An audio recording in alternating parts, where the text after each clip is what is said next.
O homem nunca imaginou que em uma raça de alienígenas, os machos pudessem engravidar. Quando Marco revelou que estava grávido, o capitão ficou incrédulo. Eu coloquei um ovo. Meu Deus, você bota ovos? Marco então explicou seriamente que em seu planeta, sua espécie é de um gênero único, composta apenas por macho. Portanto, em um relacionamento entre dois machos, um deles precisa carregar o embrião para garantir a continuidade da espécie. Diante disso, o capitão concordou em conceder a Marco uma licença de 21 dias para que ele pudesse incubar seu filho em sua cabine. No entanto, durante esse período, a nave frequentemente se envolvia em combates, e as sacudidas violentas quase causaram a perda do ovo de Marco.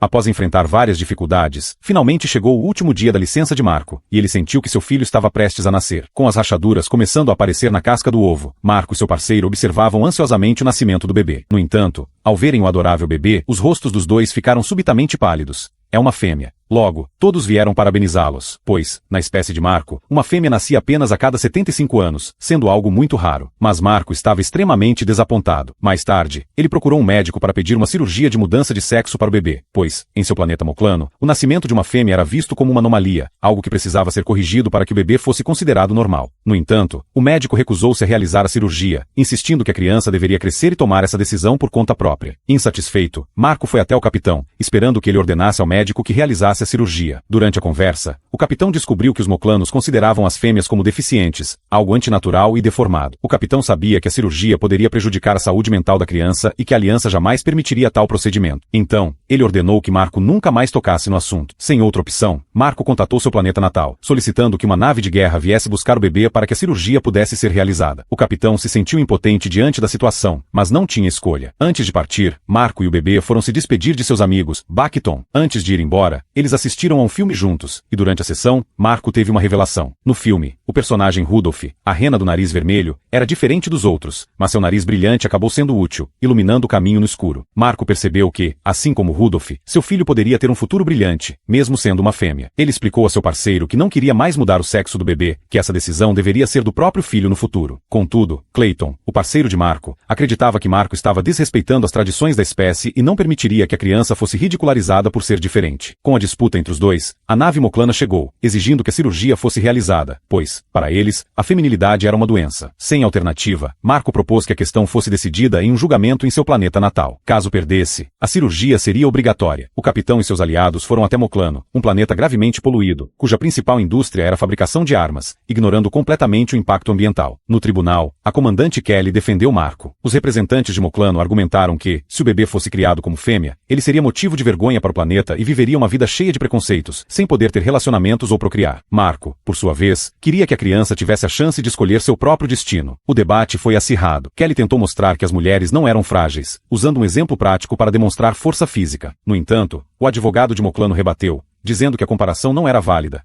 pois a força de uma mulher de outro planeta não refletia a realidade de Moclano, onde as mulheres não eram consideradas fortes o suficiente para contribuir para a economia baseada em armamentos. Quando o juiz estava prestes a decidir que o bebê deveria ser submetido à cirurgia, um idoso entrou na sala do tribunal. Para a surpresa de todos, ele revelou ser uma mulher. Ela contou que vivia isolada nas montanhas, feliz por seus pais terem preservado seu gênero feminino, permitindo-lhe viver com dignidade. Ela afirmou que não havia nada mais gratificante do que ser uma mulher em Moclano. O advogado de Moclano ficou furioso e tentou desconsiderar o testemunho, mas todos ficaram em silêncio quando descobriram que essa mulher era Elden, a maior escritora da história de Moclano. Kelly aproveitou o momento para enfatizar que, ao eliminar as mulheres, Moclano estava destruindo potenciais tesouros culturais. Após essa revelação, o tribunal anunciou que tomaria uma decisão final em 12 horas. Todos esperavam que a sorte favorecesse o bebê, mas, no fim, o tribunal decidiu que a cirurgia deveria ser realizada. Decepcionados, todos deixaram o tribunal. Marco, profundamente triste, ficou parado, enquanto o bebê era forçado a mudar de sexo, tornando-se um menino. Marco prometeu amar seu filho independentemente do gênero, mas todos sabiam que, desde o momento em que Elden apareceu, muitos moclanos começaram a questionar a necessidade de eliminar as mulheres. O filho de Marco poderia se tornar um marco na luta pela aceitação das mulheres em Moclano, e, embora o caminho fosse longo, o futuro começava a se transformar.